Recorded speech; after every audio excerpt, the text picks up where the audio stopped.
అండి. నమస్కారం అండి. సార్ అంబటి రాంబాబు గారు, మీరు చూస్తూ ఉన్నారు ప్రస్తుత పరిస్థితుల్ని, దీన్ని ఎలా చూడొచ్చు అంటారు?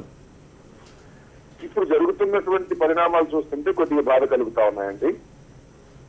ఏదైతే ముద్దగడ పద్మనాభం గారి నాయకత్వంలో జరుగుతున్నటువంటి ఉద్యమం ఒక న్యాయమైనటువంటి సమస్య పరిష్కారం కోసం జరుగుతున్నటువంటి ఉద్యమం. కానీ ఈ ఉద్యమం ఈ రోజు సాయంత్రం కొన్ని సంఘటనలు చూసినప్పుడు కొద్దిగా బాధ కలిగింది. హింసాత్మకమైన ధోరణుల వైపు ఇది వెళుతున్నది, ఇది ప్రమాదకరం.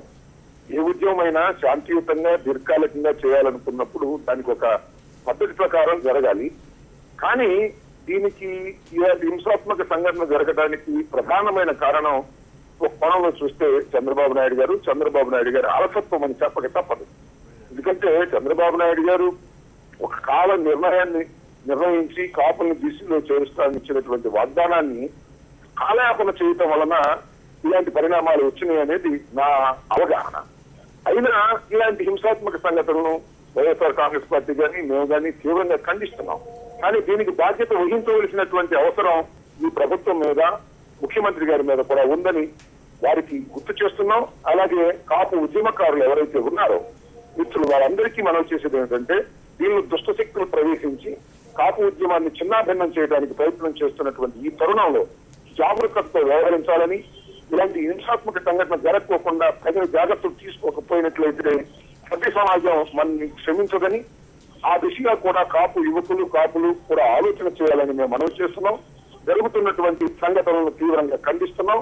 తక్షణమే ప్రభుత్వం దీని మీద ముందుకొచ్చి చర్చలు జరిపి సాధ్యమైన సందర్భంలో కాపులను బీసీలో చేర్చేటటువంటి కార్యక్రమాన్ని చేయడమే కాకుండా అలాంటి విశ్వాసాన్ని కాపుల్లో కలిగించేటటువంటి ప్రయత్నం చేయాలని ప్రభుత్వాన్ని కూడా కోరుతూ ఉన్నాం. అంటే అంబటి రాంబాబు గారు, ప్రభుత్వ బాధ్యత అని ఎలా అనగలం? అంటే సామరస్యంగా మేము ఈ సభ జరుపుకుంటామని ముందుగా పర్మిషన్ తీసుకున్నటువంటి ఎవరైతే సభ నిర్వాహకులు ఉన్నారో వాళ్ళు ఒక్కసారిగా ఉద్రిక్తతకు లోనై ఇటువంటి ఉద్రిక్త పరిస్థితుల్ని చేయడం అటు పోలీసులు కానీ ఇటు ప్రభుత్వం కానీ ఊహించి ఉండదేమో అనుకోలేమా? ఊహించడానికి అవకాశం లేదండి, దానిలో ఎలాంటి సందేహం లేదు. నేను కూడా ఊహించలేదు. అయితే రాష్ట్రాలకు చేయటమో లేకపోతే రైలుకు చేయటమో అనేది ఒక ప్రజాస్వామ్య ప్రభుత్వాల్లో జరుగుతున్నటువంటి అంశమే. అదే పెద్ద జరగకూడనటువంటి అంశం, ఒక అందని అంశం కాకపోవచ్చు తప్ప అది జరగకూడనటువంటి అంశమే కాదు.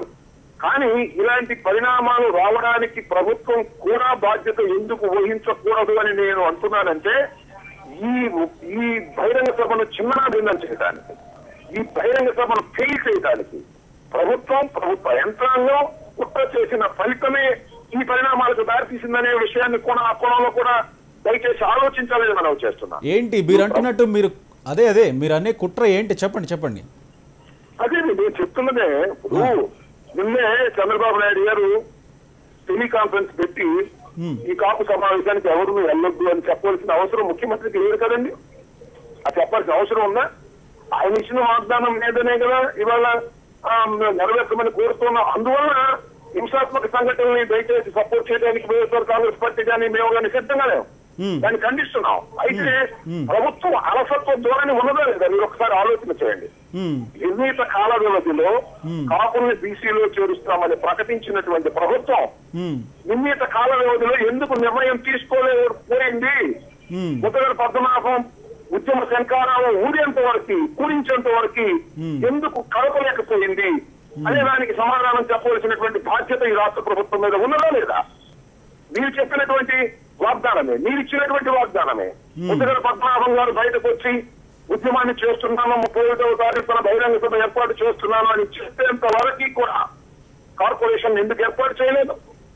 అలాగే కమిషన్ ఎందుకు వేయలేదు?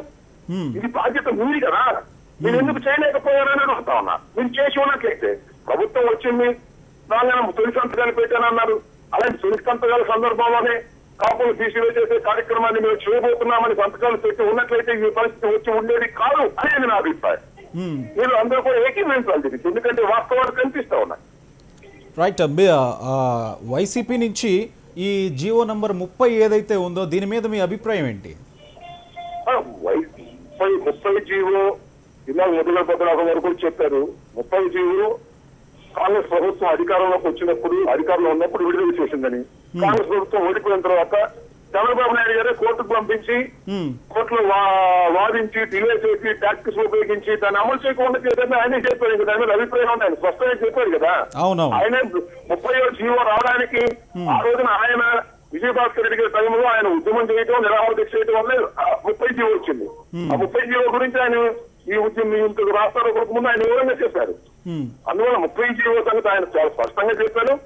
రెండో అంశం, హింసాత్మక సంఘటనలను మేము ఖండిస్తున్నాం, ఇది సరైనటువంటి పద్ధతి కాదు, ఉద్యమాలు శాంతియుతంగా జరగాలి, ప్రజలని చైతన్యవంతులు చేసే విధంగా ఉండాలి, ప్రభుత్వాలను కనుంపు కలిగించే ఉండాలి తప్ప హింసాత్మక ధోరణుల వైపు నడవకూడదని మేము కోరుకుంటున్నాం.